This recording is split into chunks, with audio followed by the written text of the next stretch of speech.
In the book of the Dun Cow, the fairy queen described her realm as the land of the ever-living, a place where there is neither death, nor sin, nor transgression. We have continual feasts. We practice every benevolent work without contention. We dwell in the large sheep, and hence we are called the people of the fairy mound. The pagan afterworld was a golden dream time of long ago, when heroes were deified by sacred marriage with the goddess.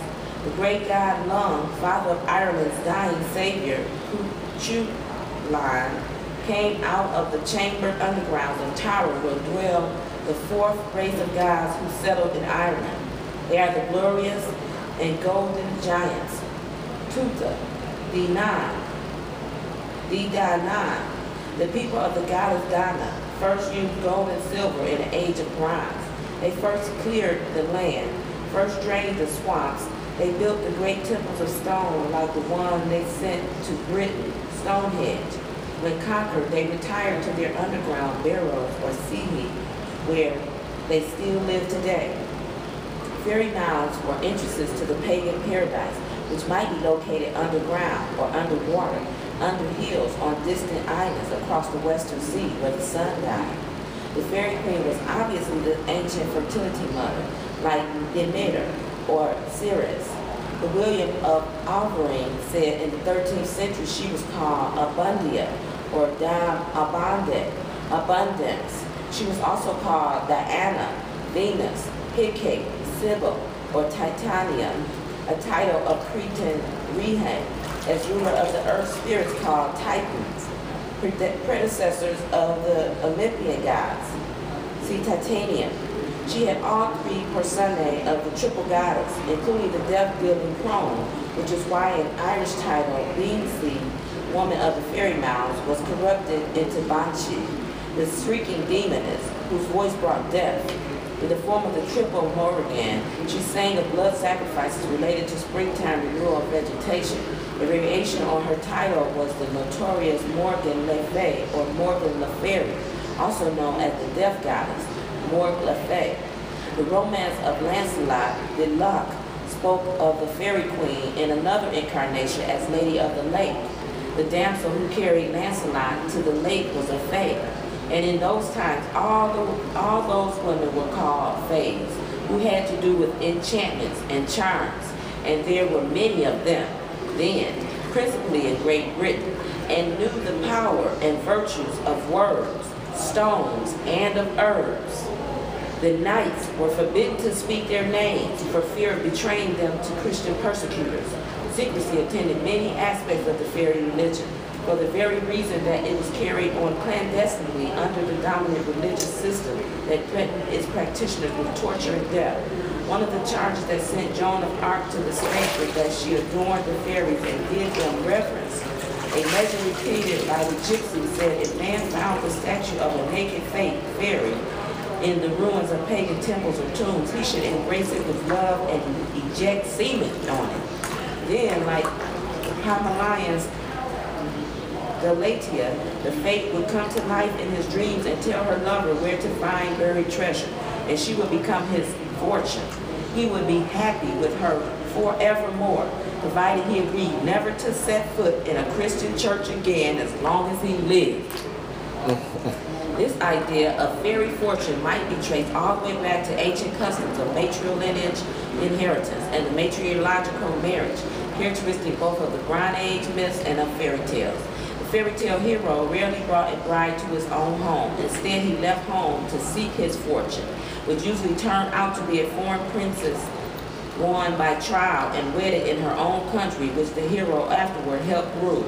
As in the pre-patriarchal system, a woman was the fortune or fate of a young man, words which also meant fairy, though such intermediaries as fata, fae, le fee, or le fae. 1. Fairy and fate were further related through fear and fair. Medieval Latin, fatare, to enchant, became French fear or fear. Many of these fairies lived in the deep woods where their sacred groves have been hidden from priestly interference. Romanians still speak of the Fata Podori, girl of the woods, a fairy similar to the Irish Banshee. At night she makes eerie sounds that portend death to the hearer. In Brittany, where there were many groves dedicated to the moon goddess throughout the Middle Ages, fairies were sometimes called man-event moon goddesses. It seems that fairy religion was practiced secretly through most of the Christian era, especially by women whose goddess, the patrilineage church, kept trying to take away, giving them no substitute but Mary, who lacked the old goddess's powers. Certain French leaders of the old religion were described as great princesses who have refused to embrace Christianity, were struck by the curse of God.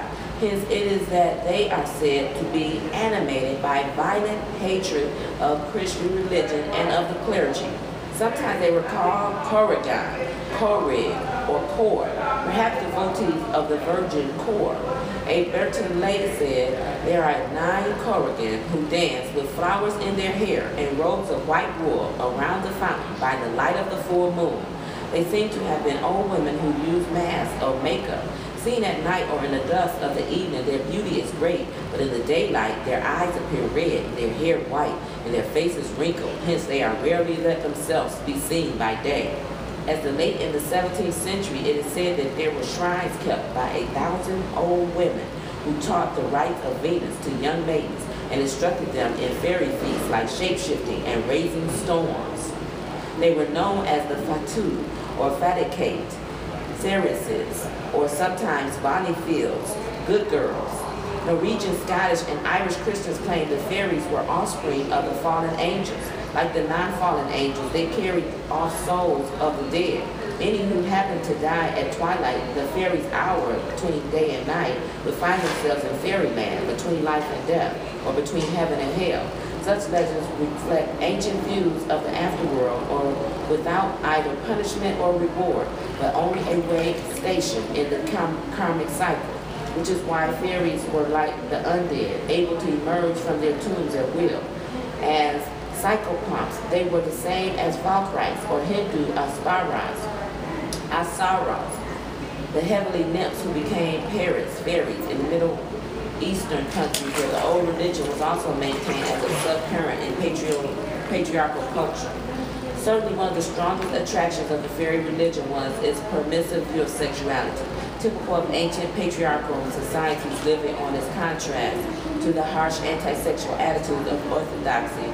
Fairyland was a heaven of sexy angels, as opposed to the Christian heaven where bliss was specifically not sexual, not even in matrimony. The fairyland called Torlor of the romance of Caucasian and Nicolette was a home for lovers as opposed to the Christian heaven of old priests and hot old men and maimed. The fairy king lay in bed pretending to give birth to a child in the ancient rite of Povey. See fatherhood. The queen led an army against their enemies in a bloodless battle. The combatants pelted each other with symbolic food such as apples, eggs, and cheese. The king said, it is no wise our custom to slay each other. See paradise. Toward this paradise, the fairy queen led her lovers on a broad, broad road across the lily leaf, as Thomas Reimer's ballad said, which sometimes called the road to heaven and others the road to hell, a prototype of the famous Primrose Path. The queen herself was addressed as Queen of Heaven, sometimes called her earthly angels were more spirit than mortal, like the fairies called little wood women, Woodmar, in Bavaria, to whom dumplings and other foodstuffs were offered. Yet most sources admitted that the fairies were real live women. Prior wrote in Danish ballads, fairies were full-grown women and not the diminutive beings of our English tales, said Andrew Lane. These seems little in the characteristics of these fairies of romance to distinguish them from human beings, except their supernatural knowledge and power. They are, usually of ordinary stature, indeed not to be recognized as varying from mankind except their proceedings. In other words, they were women practicing heathen rites.